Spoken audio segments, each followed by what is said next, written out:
बच्चा भजन कर लो या कोई भी तुम्हारा नहीं है। लेकिन झूठी माया का पर्दा ऐसा विकराल है कि वो सत्य दिखाई देता है जो क्षण भंगुर है, खत्म होने वाला है। जो शाश्वत है, जो हमेशा रहेगा, वो तुम्हारी जीवात्मा है। जब तक उसको नहीं जानोगे बहनों भाइयों, तब तक कोई ना कोई दुख और कोई ना कोई जीव को भय बना रहेगा। भय मुक्त होना चाहते हो, दुखों से निवृत्ति पाना चाहते हो, तो उससे असली मालिक से, असली परमात्मा से, जो कहीं बाहर नहीं है, वो तुम्हारे भीतर बैठा है कि ईश्वर अंश जीवनासी चेतन अमर सहज सुख राशि। महापुरुष करते क्या है? महापुरुष बस इतना ही करते हैं, तुम्हारा परिचय तुमसे करा देते हैं। अभी अपन लोगों को अपना परिचय कितना पता है? मेरा नाम राहुल है, किसी का नाम कुछ और है, बस ऊपर ही अपने आप से परिचित है। बस भीतर से वो अपने आप से परिचित ही नहीं है कि मैं कौन हूँ। मैं चलता फिरता परमात्मा हूँ, पूरा ब्रह्मांड मेरे भीतर समाया हुआ है। कृष्ण भगवान ने यशोदा मैया ने कृष्ण भगवान मट्टी डाली, तो यशोदा मैया ने जब मुख देखा तो उनके अंदर सब कुछ ब्रह्मांड नजर आ रहा था। वो उनके ही अंदर नहीं है। जो भी व्यक्ति जाग जाता है, जो भी व्यक्ति अपने अंतरात्मा से जुड़ जाता है, आत्मा को आत्मज्ञान प्राप्त कर लेता है, तो उन सभी शक्तियों से जुड़ जाता है। अपन कहते हैं भाई भगवान देव में शक्तियां थी, भाई अपन सब भी भगवान है, लेकिन अपन सब माया के कारण नहीं देख पा रहे अपने भगवान को, मैं कौन हूँ। अपने लिए तो काम, क्रोध, लोभ, मोह, ईर्ष्या, राग यही बहुत विकराल दिखाई देते हैं। अरे ये सबसे बड़े वो ऐसे, इनके ऊपर कुछ है ही नहीं है। लेकिन जब महात्मा मिलते हैं और बताते हैं कि बच्चा जन्म जन्मांतर से तो ये काम तुम कर रहे हो, जैसे कितनी बार तुमने स्त्री से विवाह किया, कितनी बार तुम्हारे बच्चे पैदा हुए, कितनी बार तुम क्या क्या बने, अब तुम मेरे साथ समीप आ गए हो तो अपना आगे कौन जुड़ा लो। हम यहाँ क्यों आए उसका भेद बताते हैं वो। जब वहां पर ना कुछ ऐसी गलतियां बनी तो यहाँ फेंक दी गए, और जहाँ भी अपन ऐसी गलतियां कर रहे हैं तो मनुष्य से नीचे वाली योनियों में जा रहे हैं। जानवर तो अपना काम ईमानदारी से कर रहे हैं, तो वो अपनी योनियों से मनुष्य योनियों में आ रहे हैं। मनुष्य ऐसा नाला आ गया कि मनुष्य मानवता के काम नहीं कर रहा है, बस दिखाने के लिए दिख रहे हैं मानवता की, लेकिन मानवीय गुण कोई नहीं है इंसानों में। पशुओं के तल पर जी रहा, बस जैसे पशु खा लेता है, सो जाता है, वैसे ही अपन लोग हैं, बस खा पियो सो रहे हैं। बस भगवान की, ईश्वर की तरफ किसी का ध्यान नहीं है। जब कोई बुद्ध पुरुष, ज्ञानी पुरुष आते हैं तो हम कब तक जगह रहते हैं? जब तक हमारे समीप हैं। उनके जाने के बाद, हर महात्मा के जाने के बाद उनके आपसी जो लोग उनके रहते हैं वो लड़ पड़ती है, संगठनों में डिवाइडेड हो जाती है। वही नहीं, जो हम बता रहे हैं वो सही है, जो तुम बता रहे हैं वो गलत है। जब मोहम्मद साहब गए तो शिया सुन्नी का झगड़ा हो गया, कबीर साहब गए तो हिंदू मुसलमानों का झगड़ा हो गया। ऐसे अपने संगठन में हुजूर अंदर से सामने से अंदर ध्यान हुए तो तमाम लोग पता नहीं क्या क्या बन बैठे, ऐसा वैसा, और भीतर की यात्रा सबने छोड़ दी। भीतर के जो गुरु महाराज ने भेद बताया, बच्चा जो कुछ है अगर मैं भी तुमको मिलूंगा तो तुम्हारे भीतर मिलूंगा, बाहर नहीं मिलूंगा कहीं। अपन मेटलों के पीछे भाग रहा है, मेटल के शरीर के पीछे, ये अपना स्थायी नहीं रहेगा तो मैं दूसरे की ठेकेदारी को ले रहा है। भाई गुरु महाराज ने कभी नहीं कहा था बहनों भाइयों तुम भजन मत करना, अंतर यात्रा में मत निकलना, ऐसा इंद्रियों को रोक के अपनी आत्मा के दर्शन मत करना। जब तक तुम्हारा अपनी आत्मा के दर्शन नहीं होंगे, ये मोह के बंधन नहीं टूटेंगे, भ्रम के पर्दे नहीं गिरेंगे, तब तक तुम अपने मूल स्वरूप से नहीं जुड़ोगे, तब तक तुम ऐसे ही दुख उठाते रहोगे।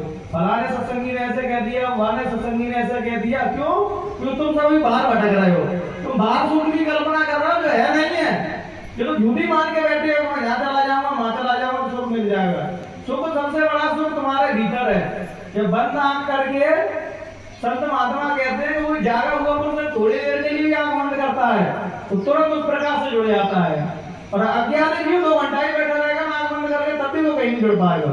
क्यों? कि उसको जुड़ना ही नहीं है। उसको तो बस ये है कि गुरु महाराज क्या कह रहे हैं वो बात को पकड़ना है, फिर उनके पीछे लड़ना है। जब कबीर साहब ज्ञान बता रहे हैं, तो परमात्मा का भेद बता रहे, तो हिंदू मुसलमान समझ नहीं रहे थे, और वो तो उनको ये कह रहे थे मुसलमान लोग कितना पीर है, वो ये नहीं पता खुदाई उतर के आया गया है। अपन लोग भी तो यही कहते हैं बाबा है, संत महात्मा है, लेकिन जब वो भीतर में उनका परिचय जान लोगे बहनों भाइयों तो समझोगे परमात्मा है। अभी तो कह तो लोगे परमात्मा है, लेकिन भीतर से तुम्हारी अंतरात्मा नहीं मानेगी उनको परमात्मा, क्योंकि बाहर तुम देह को देख रहे बस। जब तक सदगुरु से भीतर नहीं जुड़ोगे तब तक तुम उनके मूल स्वरूप को पहचान नहीं पाओगे, और भीतर बिरला ही कोई एक जुड़ पाता है।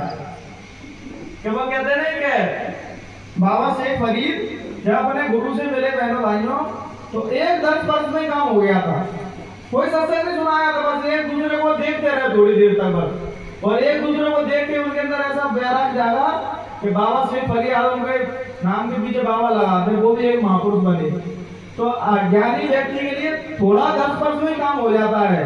अज्ञानी व्यक्तियों को गुरु महाराज ने बाबा साहब से सुनाया, एक भी नहीं जग पाए, वो अज्ञानी थे। सर्वों का जंजाल इतना मुंह पर लगा था कि ज्ञान का होश ही नहीं था। वो ये सोच रहे थे कि हमेशा जिंदगी भर मैं रहूंगा, हमेशा गुरु महाराज मेरे जिंदा हमेशा वो रहेंगे। और जब वो भ्रम टूटता है, बराबर रोते हैं। जब बुद्ध का आगा जाना हुआ तो सारे व्यक्तियों रो रहे थे, क्यों? क्योंकि भीतर हम जुड़े ही नहीं थे। और हमेशा बहना मांगे जे तुम हमेशा बना रहेगा जब तक तुम भीतर नहीं जुड़ोगे उस महापुरुष से।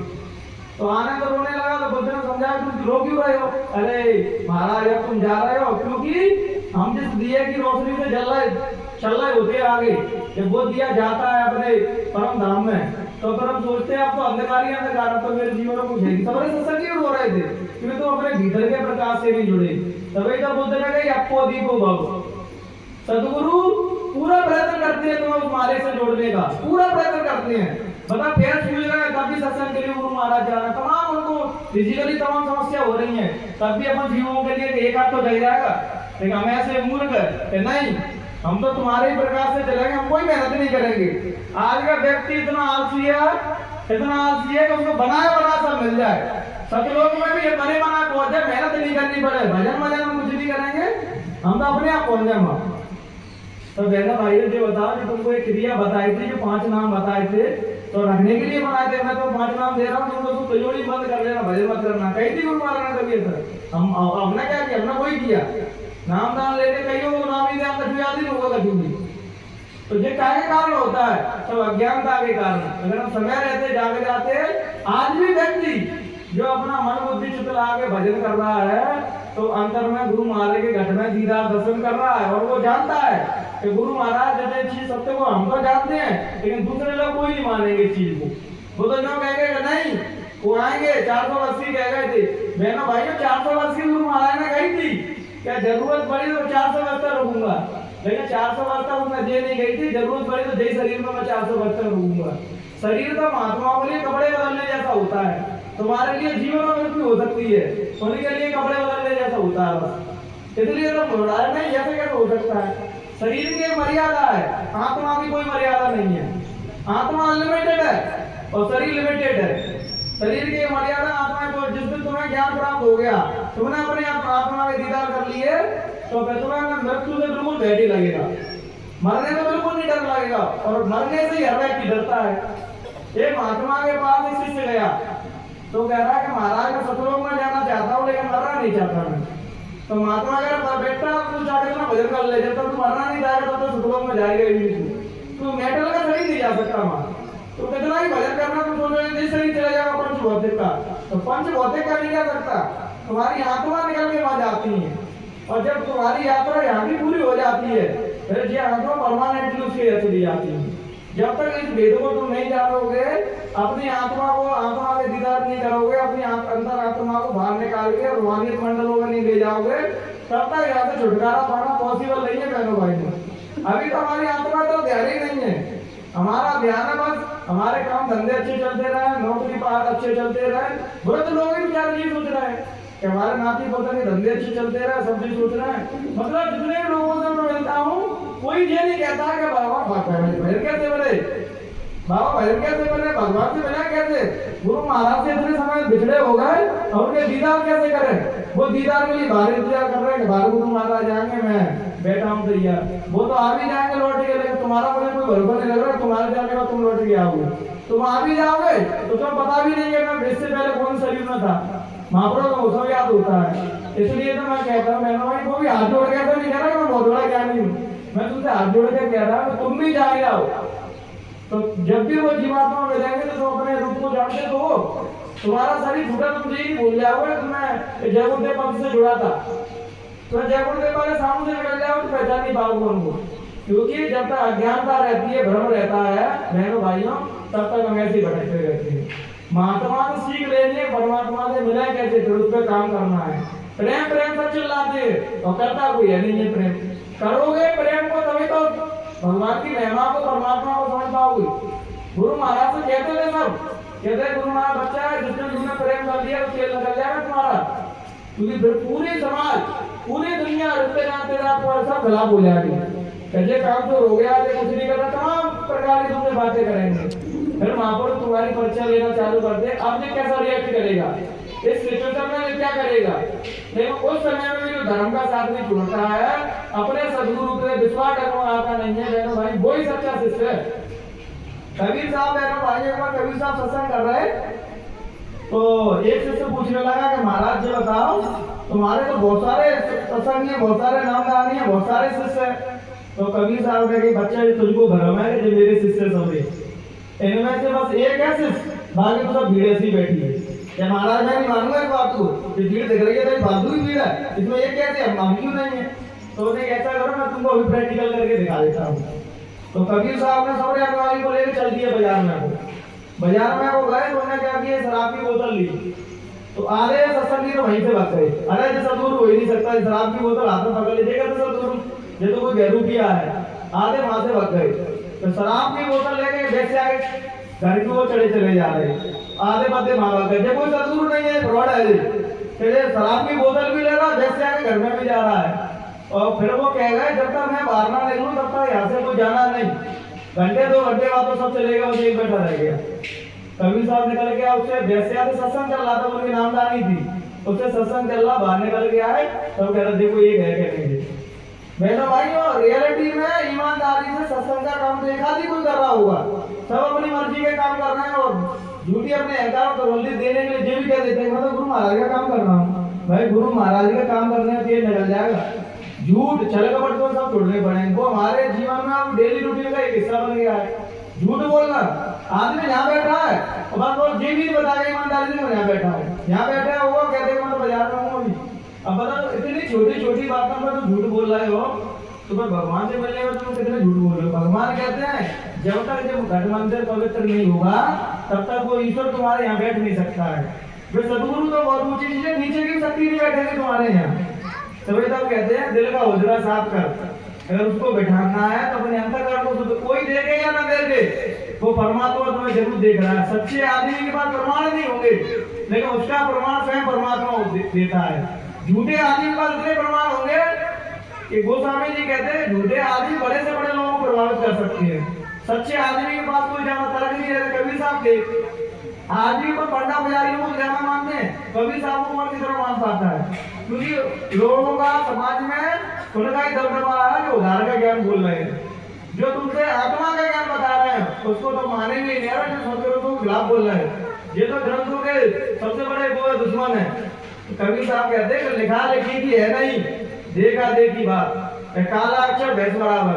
जो तुम सदग्रंथों के शब्द पढ़ रहे हैं ना बहनों भाई, वो काले अक्षर भैंस बराबर इसलिए है क्योंकि तुम्हारी अंतरात्मा की दृष्टि खुली नहीं है।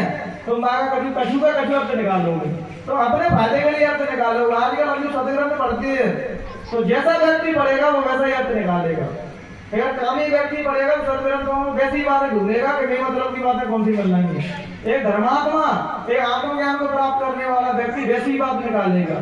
सत्संग में भी लोग आते हैं तो सब अपने बड़े मतलब की बात ले जाते हैं। गुरु महाराज कहते थे कि बच्चा मैं तुमसे जो भी कुछ बोल रहा हूँ तो जरूरी नहीं है कि तुम सारी मेरी बात मान लो, तुमको जो अच्छी लगा वो मान लो, जो अच्छी नहीं लगे वो नहीं छोड़ दो। क्योंकि कोई भी सदगुरु जबरदस्ती नहीं करता, जबरदस्ती कोई भी सदगुरु तो सब लोग नहीं पहुंचा सकता है, चाहे वो कितना ही प्रयत्न कर ले।